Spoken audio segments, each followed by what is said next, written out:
출애굽기 33장 1절로 11절까지 말씀입니다.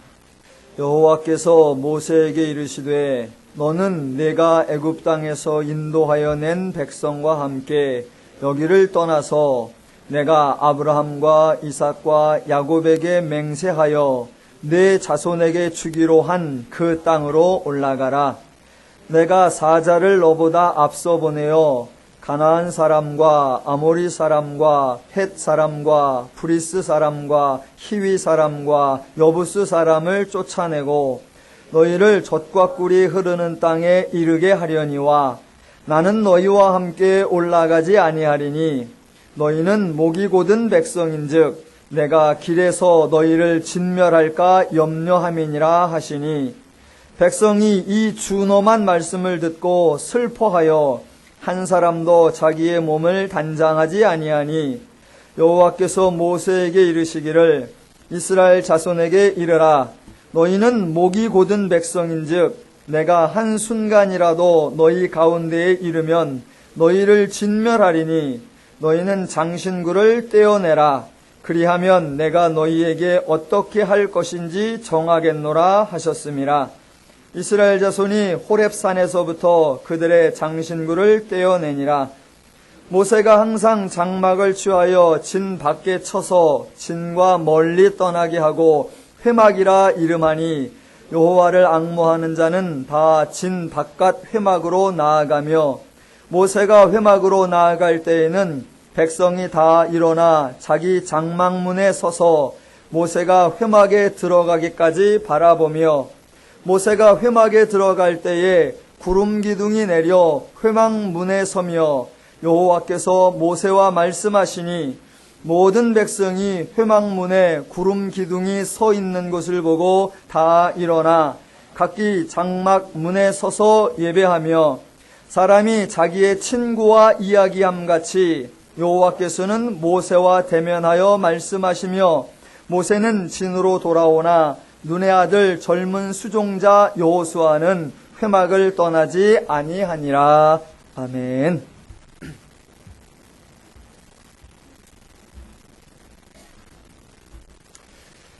기독교는 계시의 종교요, 성경은 하나님을 알리는 계시의 책입니다. 세계에 있는 여러 종교들 중에서 신이 자신의 존재, 자신의 속성, 신의 사역, 신의 뜻, 신의 원리를 공개적으로 알려주는 종교는 거의 없습니다. 그래서 대부분 신을 찾아 나서는 구도자들이 있게 되고 그 종교에 몸담고 있는 종교인들도 자신들의 신의 뜻을 알고 싶어 구도와 묵상과 간구에 많은 시간과 열정을 쏟고 있습니다. 그렇게 노력한 후에도 이것이 신의 뜻이다 라고 자신 있게 선포하는 사람은 하나도 없습니다. 늘 조심스러운 마음으로 혹시 이것이 신의 뜻이 아닐까라고 생각한다 라는 방식으로 자기의 의견을 피력하는 선에서 멈추고 여전히 신은 미지의 영역에 신비롭게 남아있게 됩니다. 그러나 기독교는 전혀 다릅니다. 기독교는 계시의 종교, 즉 드러내고 밝히고 알리는 종교입니다. 그 계시도 신비하고 은밀하게가 아니라 성경으로 우리에게 주어졌습니다. 하나님이 하나님의 존재를 알리고 하나님 자신의 성품을 알리고 하나님 자신의 활동을 알리고 하나님 자신의 원리를 알리고 하나님 자신을 우리에게 다 알려주셨습니다. 그러므로 인간들이 신에 대하여 알고 싶어하고 신에 대한 정보를 얻을 수 있는 근원지는 바로 성경이 되는 것입니다. 그렇다면 사람들은 성경을 통해 하나님을 알고 하나님이 주신 은혜와 축복을 알고 하나님이 하시는 일들을 통해 평화와 자유와 안식을 누리며 살아야 하는 것이 정상입니다. 그런데 안타깝게도 실상은 정반대입니다. 사람들은 성경을 통해 알게 된 내용 때문에 하나님을 알고 하나님께 감사하고 하나님과 더불어 행복하게 사는 것이 아닙니다. 도리어 성경을 통해 알게 된 내용 때문에 하나님을 싫어하고 하나님을 저주하고 하나님을 원망하고 하나님께 불평하고 심지어는 차라리 하나님 같은 신이 없는 것이 낫다라고 말하기까지도 합니다. 하나님이 계시를 괜히 하셨고 계시를 주신 것이 문제일까요? 아니요. 하나님이 계시를 주신 것이 문제가 아니라 하나님의 계시를 이해하지 못하고 오해하고 왜곡하는 인간의 문제입니다. 차라리 계시가 없었더라면 하나님을 몰랐을 뿐 오해는 하지 않았을 텐데 하나님이 계시를 읽더니 도리어 하나님을 오해해 버렸습니다. 참으로 안타까운 일입니다. 하나님을 밝히시는 내용을 통해 하나님을 바로 아는 것 대신에 하나님을 밝히신 내용 때문에 하나님에 대하여 의아해하고 두려워하고 불안해하고 걱정하고 의심하는 그런 오해가 일어나는 장면 중에 하나가 지난주부터 살펴보고 있는 출애굽기 32장입니다. 이스라엘 백성이 신상을 만들었을 때 하나님이 인간을 진멸하겠다고 선언하기도 하시고 사람들을 동하여 수천 명을 죽여버리는 것이 과연 신으로서 인간에게 행할 일인가 라는 것이 의문시 되었습니다. 한 2주간에 걸쳐서 사람들의 오해를 풀어드렸고 오늘은 좀 더 나아가 하나님의 일하심, 하나님의 책임지심을 확인해 보도록 하겠습니다. 시내산 아래에서 행한 이스라엘의 반역적 행동에 대하여 하나님이 취하신 조치는 아무것도 없습니다. 32장 10절에서 내가 그들에게 진노하여 진멸하겠다라고 선언하셨지만 그것은 하나님의 진심이 아니었고 그나마도 14절에서 여호와께서 뜻을 돌이키사 말씀하신 화를 그 백성에게 내리지 아니하시는 것으로 마무리되었습니다. 또 32장 28절에서 레위 자손이 모세의 말대로 행하매 이날에 백성 중에 3,000명가량이 죽임을 당하였느니라 라는 행동은 하나님이 행하신 조치가 아니라 모세가 행한 것이었습니다. 결국 하나님은 이스라엘의 반역적 범죄 행위에 대하여 아무런 조치도 취하신 것이 없습니다.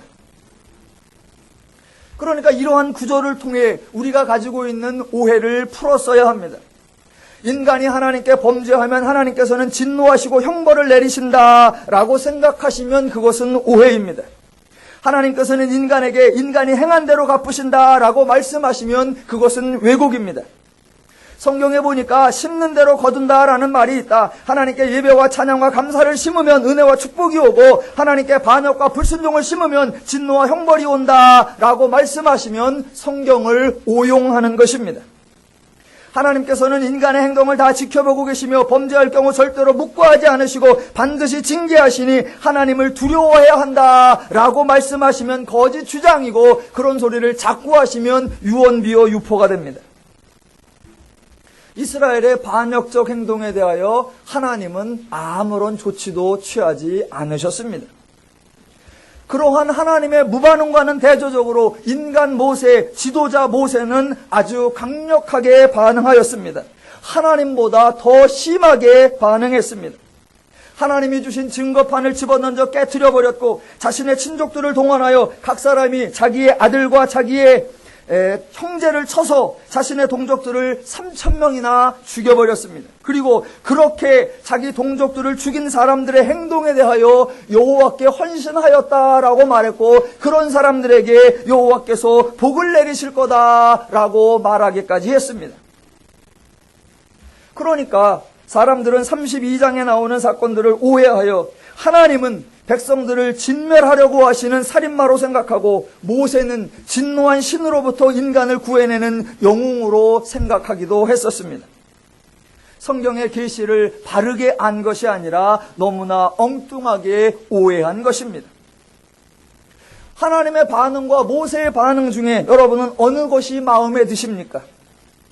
하나님의 반응, 아무런 조치도 취하지 않는 것은 무사안일해 보이고 이것도 저것도 아닌 것 같고 그렇게 일해서 무슨 일을 이룰 수 있을까 한심하고 답답해 보이십니까?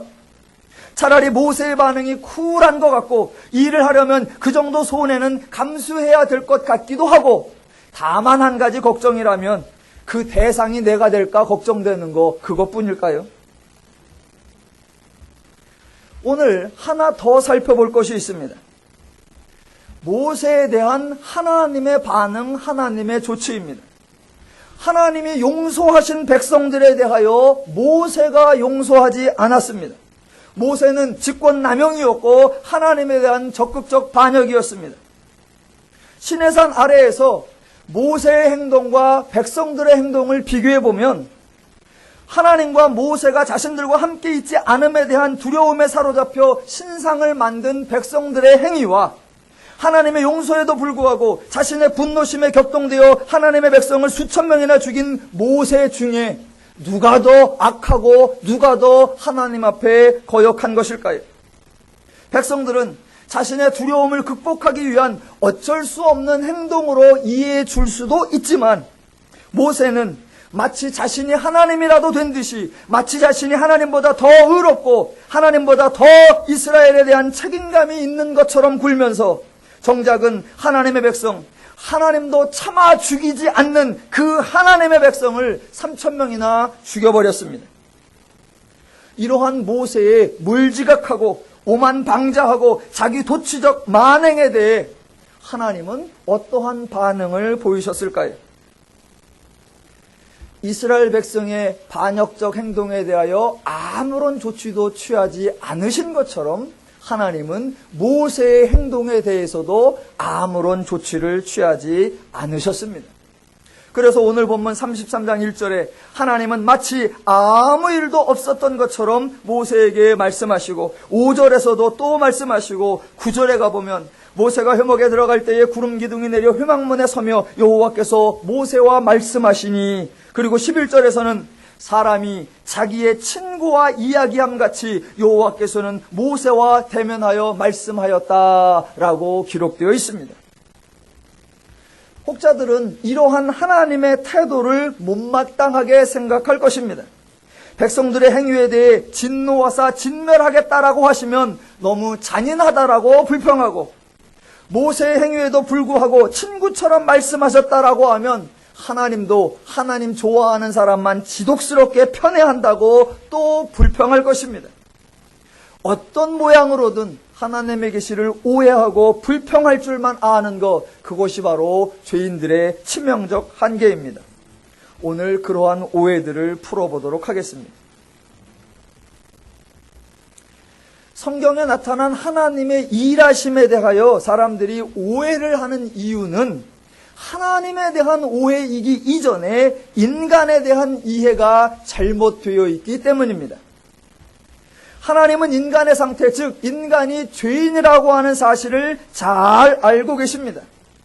죄인된 이스라엘이 금신상을 만드는 행동에 대하여 하나님은 놀라거나 당황하거나 배신감을 느끼지 않으십니다.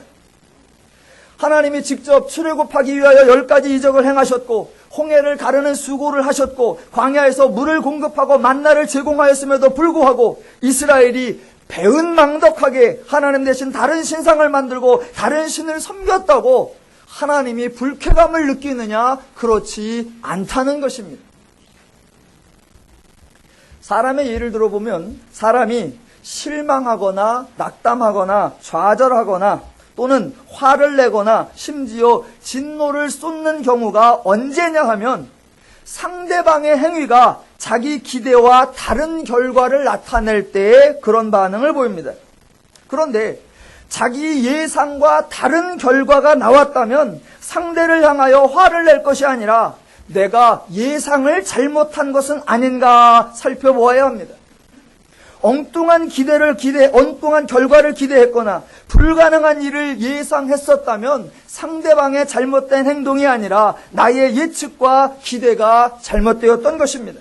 그래서 만약 기대를 하지 않았더라면 또는 다른 결과가 나올 것으로 예상하지 않았더라면 놀랄 것도 없고 화낼 것도 없고 징계할 것도 없습니다. 도리어 상대의 수준을 알고 상대방이 그 정도 수준으로 행동할 것을 예상했었다면 상대방의 행동에 대하여 당연하게 여길 것입니다.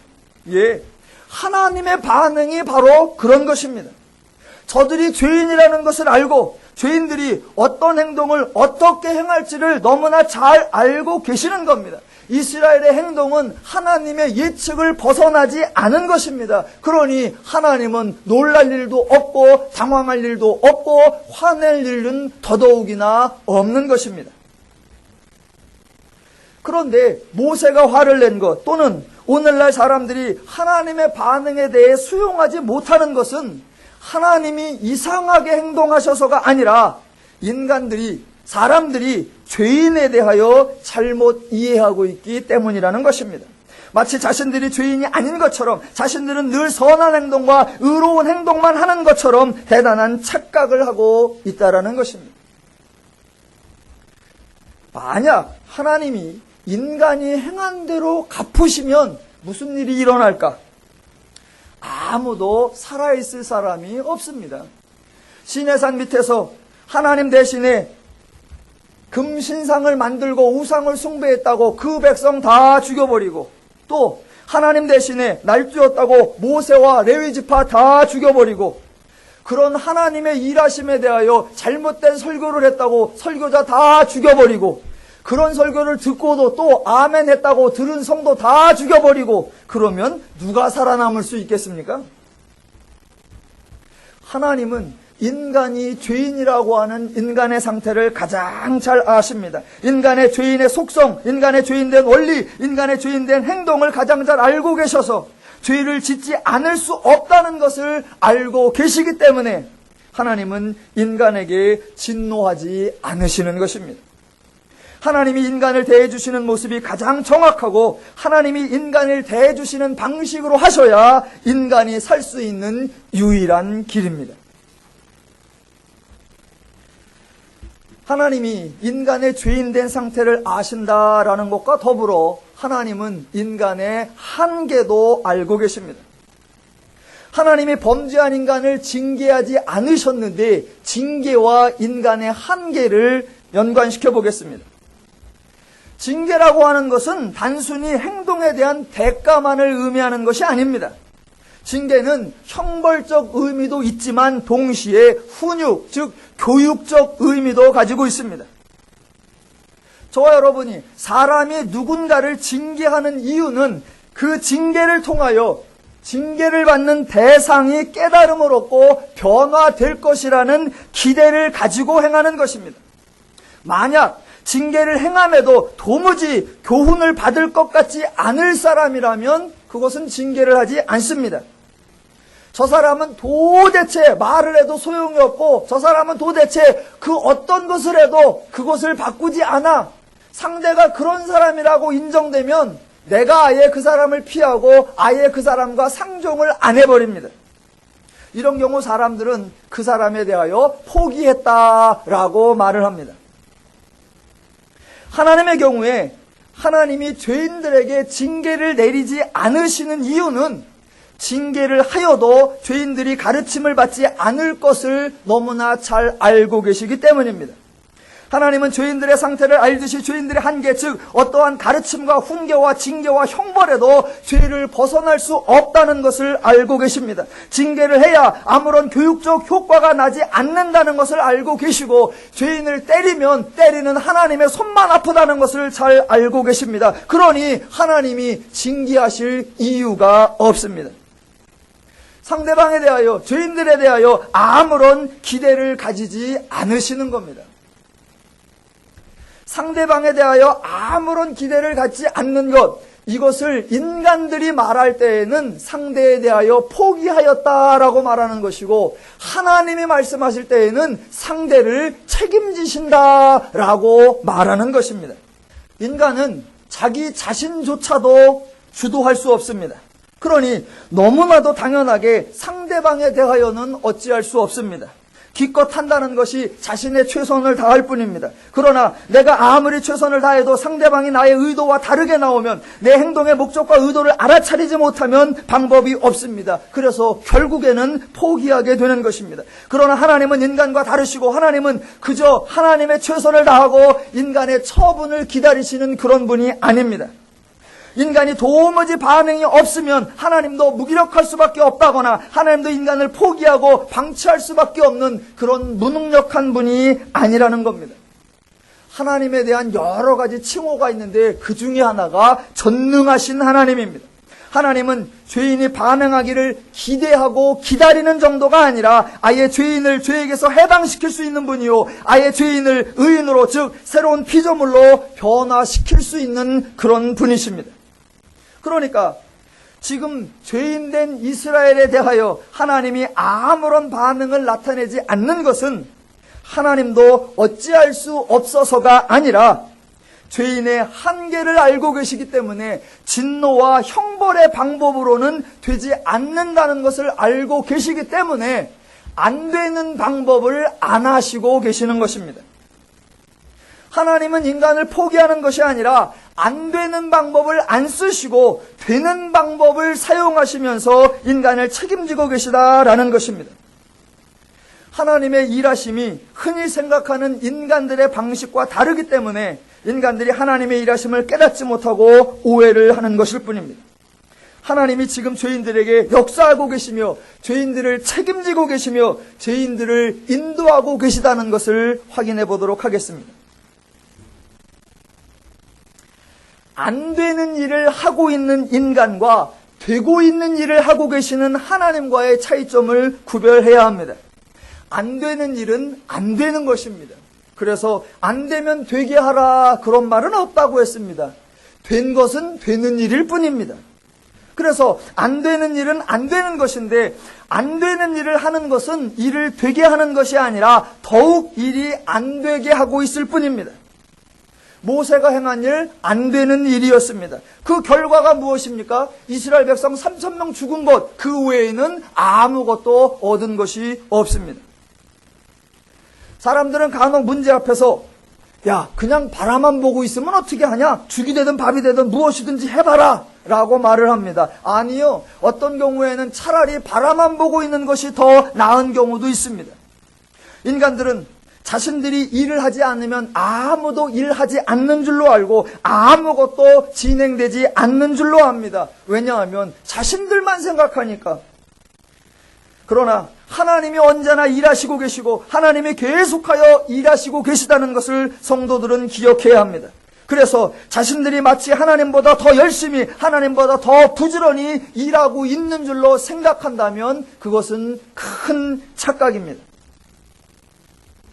하나님이 간혹 사람을 세우시는 경우가 있습니다. 하나님이 사람을 부르시고 세우신다라고 말할 때 가장 중요한 것은 하나님이 세운다라는 겁니다. 다른 표현으로 인간이 선출하는 것이 아니라 하나님이 부르시고 하나님이 세우신다. 하나님이 세우신다라는 말의 강조점은 무엇이냐면 하나님이 책임지신다라는 겁니다. 하나님이 세우신다는 말이 하나님이 맡기신다 그런 의미가 아닙니다. 모세가 가진 오해나 오늘날 목회자들이 가지는 가장 큰 오해가 바로 그것입니다. 자신들이 부름을 받았고 자신들이 세움을 받았다라고 말하면서 마치 하나님이 자신들을 믿고 하나님이 자신들에게 의탁하고 하나님이 자신들에게 맡겼다고 착각하는 것, 그래서 자신들이 목자이고 자신들이 책임자인 줄로 아는 것, 그게 바로 착각입니다. 아니요, 오직 하나님만이 선한 목자이시고 오직 하나님이 책임자이시고 오직 하나님이 일하시고 하나님이 완성하여 내십니다. 사람을 세운다는 것, 하나님이 책임지신다라는 의미입니다. 그래서 하나님에 의해 부름받고 하나님에 의해 세움받은 사람들이 할 수 있는 가장 큰 일이 무엇인 줄 아십니까? 하나님에 의해 부름받았다, 하나님에 의하여 세움받았다, 그 사람이 할 수 있는 가장 큰 일은 열심을 내는 것도 아니고 헌신하는 것도 아니고 지도력을 발휘하는 것도 아니고 리더십을 나타내는 것도 아니고 오직 하나, 순종입니다. 성경에 순종이 제사보다 낫다라고 말하는 이유는 하나님이 책임을 지시고 하나님이 진행하신다라는 의미입니다. 하나님과 인간의 관계는 인간이 무엇을 바치고 드려서 보상을 받아내는 거래 관계가 아니고 인간의 능력과 재주가 하나님의 일하심의 결정적인 변수가 되는 것도 아닙니다. 그래서 인간이 하나님께 드릴 것도 없고, 그래서 인간이 하나님께 바칠 것도 없고, 그래서 인간이 하나님을 도울 것도 없습니다. 하나님이 책임을 지시고 하나님이 가장 적절하게, 가장 유익하게, 가장 원만하게 사역을 진행하시기에 하나님에 의하여 부름받은 자, 하나님에 의하여 세움받은 자, 그가 할 수 있는 유일한 가장 선한 일은 오직 하나, 순종, 그것으로 족한 것입니다. 왜? 하나님이 책임지시고 하나님이 일하시고 하나님이 진행하고 계시니까. 사람들은 하나님의 일하심을 생각하지 않기에 순종할 생각보다는 자신들이 일을 할 생각을 많이 하고 어떤 것을 할까 계획을 하고 어떻게 할까 구상을 짜고 얼마나 할까 열심을 내려고 합니다. 하나님을 모르는 열정이 만들어내는 비극입니다. 세상에서 흔히 말하기를 가장 무서운 사람이 책을 딱 한 권만 읽은 사람이다 라는 말이 있습니다. 제가 생각하기에 가장 무서운 사람은 무식한 데다가 부지런하기까지 한 사람. 대책이 없고 방법이 없습니다. 하나님이 책임지시고 하나님이 일하신다 그 생각이 없으니까 자기가 책임자고 자기가 일을 해야 된다고 생각을 하니까 무슨 일을 해야 될까? 어떻게 해야 될까? 얼마나 해야 될까? 전부 다 자기가 하는 거예요. 순종할 새가 없어요.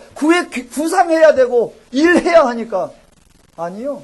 하나님이 책임지시고 하나님이 일하시고 계시니까 저와 여러분이 해야 하는 유일한 하나, 순종. 그것으로 족하고 그것으로 충분한 것입니다.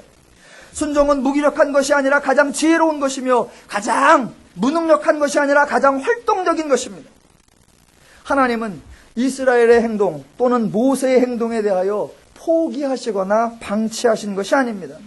만약 하나님이 인간을 책임지지 않으신다면, 만약 하나님이 인간을 위해 일하지 않으신다면 하나님은 출애굽의 과정과 광야의 과정을 행하실 이유가 없습니다. 징계 대신 아무것도 안 하시는 정도가 아니라 하나님이 행하시는 게 있습니다. 그게 무엇인가를 살펴보겠습니다. 인간을 책임지시는 하나님이 이스라엘에게 행하신 반응, 조치, 하나님의 일하심이 바로 2절에 나옵니다. 내가 사자를 너보다 앞서 보내요. 가나안 사람과 아모리 사람과 헷 사람과 브리스 사람과 히윗 사람과 여부스 사람을 쫓아내고 너희를 젖과 꿀이 흐르는 땅에 이르게 하려니와. 예, 적극적인 일하심, 하나님의 책임지심이 뭐냐면 내가 사자를 너보다 앞서 보낸다라는 것입니다. 그래서 당연히 결과로 백성들로 하여금 젖과 꿀이 흐르는 땅에 이르게 한다라는 것, 이게 하나님의 일하심입니다. 이미 출애굽기 23장 20절에서 내가 사자를 네 앞서 보내어 길에서 너를 보호하여 너를 내가 예비한 곳에 이르게 하리라 라고 말씀하셨고, 23장 23절 27절 28절에서도 반복하셨고, 32장 34절에서도 내 사자가 네 앞서 가리라 라고 말씀하셨고, 또 33장 14절에서도 여호와께서 이르시되 내가 친히 가리라 라고 말씀하십니다. 하나님은 이스라엘을 출애굽시키는 순간부터, 아니 아브라함을 부르시는 순간부터 이미 인간을 책임지고 계셨고 지금도 책임지고 계시고 계속하여 일하시고 계신 것입니다. 이스라엘의 반역에 대하여 징계하지 않으심이 포기함이 아니라 하나님의 방법으로 책임을 감당하고 새로운 역사를 만들어내고 계시는 중이라는 것을 분별하셔야 합니다. 그 하나님의 책임지심의 일환이 하나님의 징계가 아니라 하나님께서 너희보다 앞서 가신다라는 것입니다. 한 가지 예를 들어보겠습니다. 집에서 아이가 새로 출생하여 자라다가 6개월, 8개월, 9개월 되면 이제 걸음마를 시작하게 됩니다.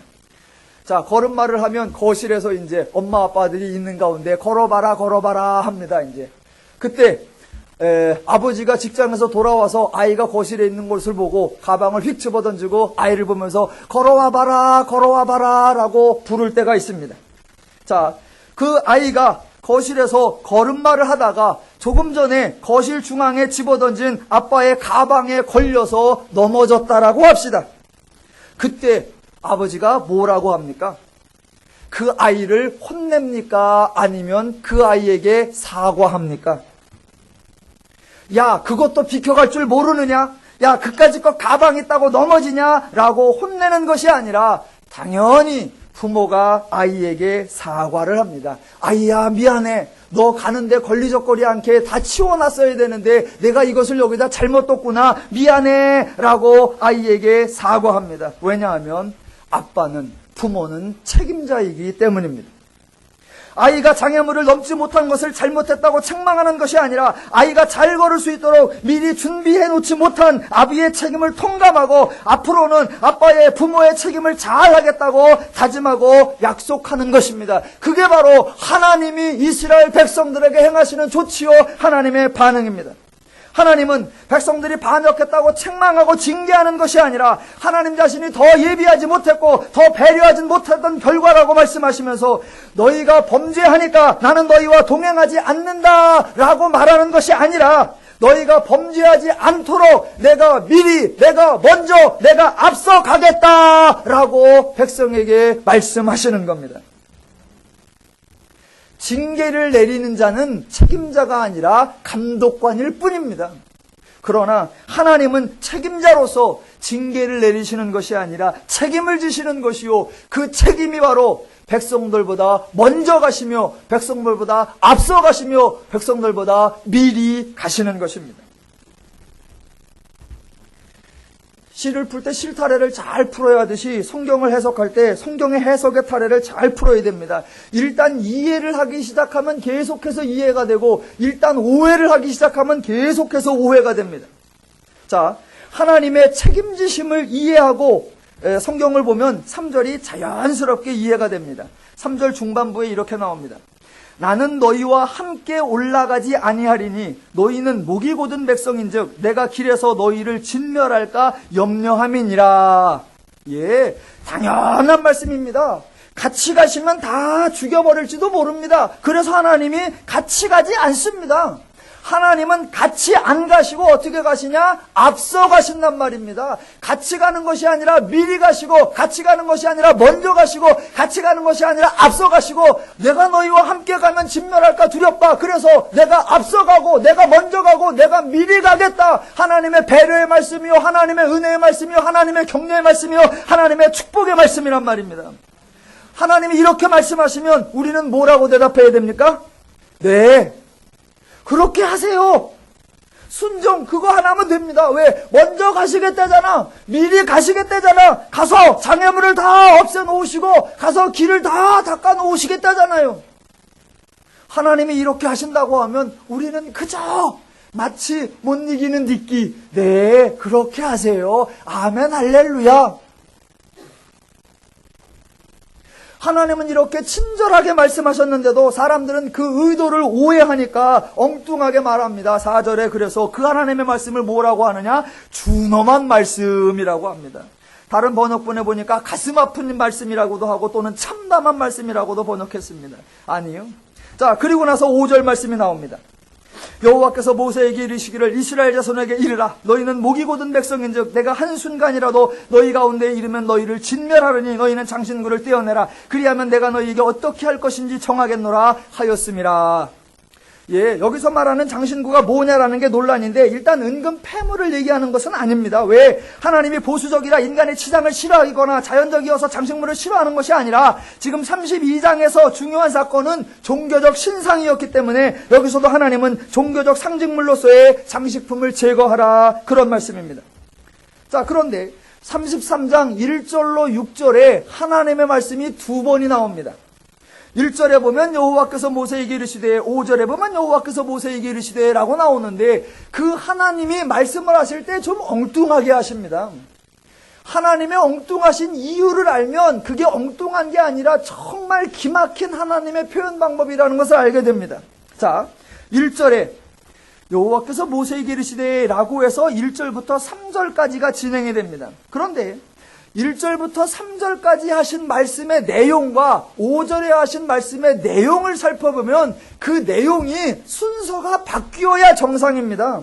예를 들어 1절부터 3절까지에 나오는 말씀이 뭐냐면 너희를 가나안 땅에 이르게 하겠다라고 하는 하나님의 약속이고 5절은 광야를 지나가는 내용에 관한 것입니다.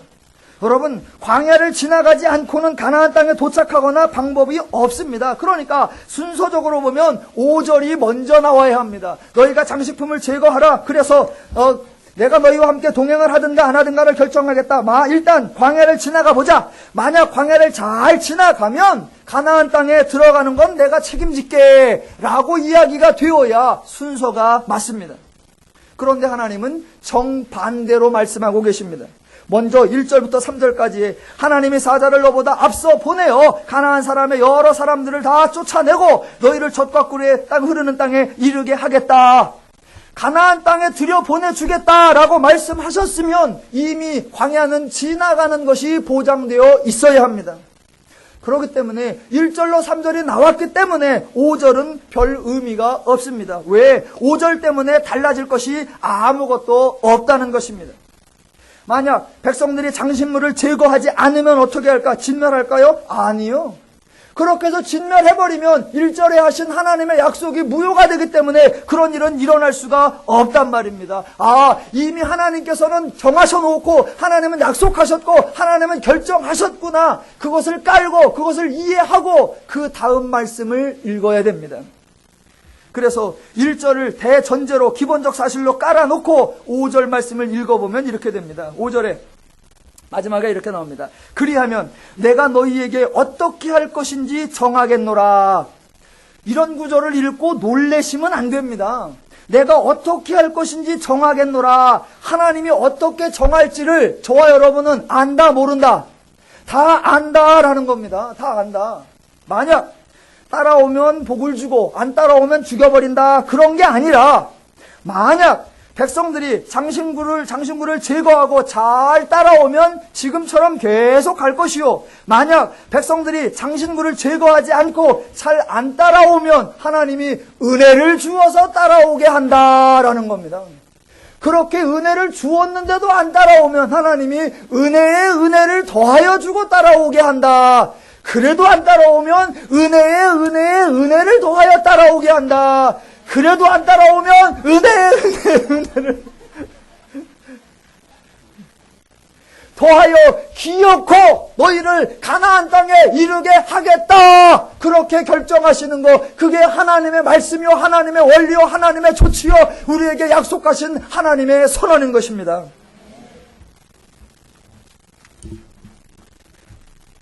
이것을 좀 더 큰 각도로 보면 출애굽기 자체가 전혀 놀랄 일이 아니고 앞으로 광야 39년을 지나가는 민수기의 여러 사건을 읽어보는 그 과정에서도 놀랄 일이 하나도 없다라는 것입니다. 왜냐하면 이스라엘이 가나안 땅에 들어가는 것 이미 결정되어 있기 때문입니다. 왜? 하나님의 책임지심이요 하나님의 일하심이기 때문입니다.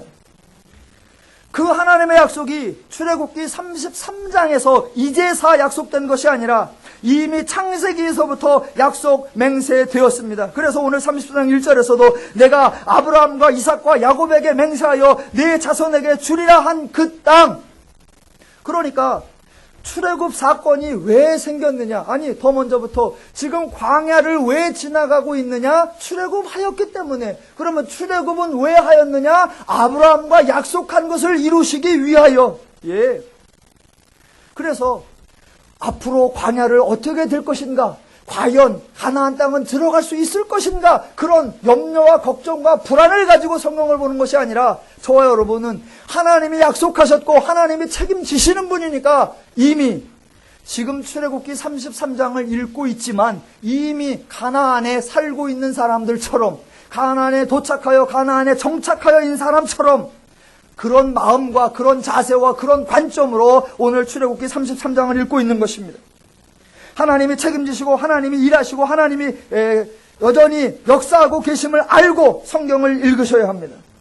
혹시 그동안 하나님의 징계 때문에 두려워하셨습니까? 걱정하지 마십시오.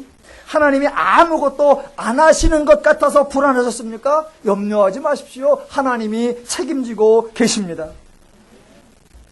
성경을 그렇게 이해하듯이 오늘 저와 여러분의 성도의 삶에 관하여 생각할 때 내가 예수님 오시는 그날까지 믿음을 지키고 있을 수 있으나 그분이 오실 때 나는 들림받을 수 있을까? 내가 하나님 전에 설 수 있을까? 그런 불안과 염려와 걱정이 아니라 하나님께서 우리를 구원하실 때에 내가 부름받은 자 중에 하나도 잃어버리지 아니하며 그를 끝까지 사랑하겠노라라고 말씀하신 그 하나님의 약속에 근거하여 이미 하나님 전에 하나님 보좌 우편에 앉아있는 자들처럼 저와 여러분의 그 신분과 정체와 상태를 이해하시고 오늘 하나님이 나와 어떻게 동행하시며 오늘 나에게 징계가 아니라 어떻게 나보다 앞서가셔서 내 일을 감당하시고 돌보시는가 그 손길을 알아야 하는 것입니다. 기독교는 계시의 종교입니다. 그래서 분명하고 확실한 종교입니다. 말씀을 읽으시고 그래서 하나님을 바로 아시고 하나님께서 저와 여러분에게 베풀어 주신 풍성한 은혜를 바로 아시고 그 하나님의 은혜를 누리는 하나님의 원리를 아시기 바랍니다. 그래서 신앙이 무지가 아닌 이해함이요 두려움이 아닌 평안함이요 통제가 아닌 자유함이요 수고가 아닌 누림이 되시기를 주님의 이름으로 축원합니다.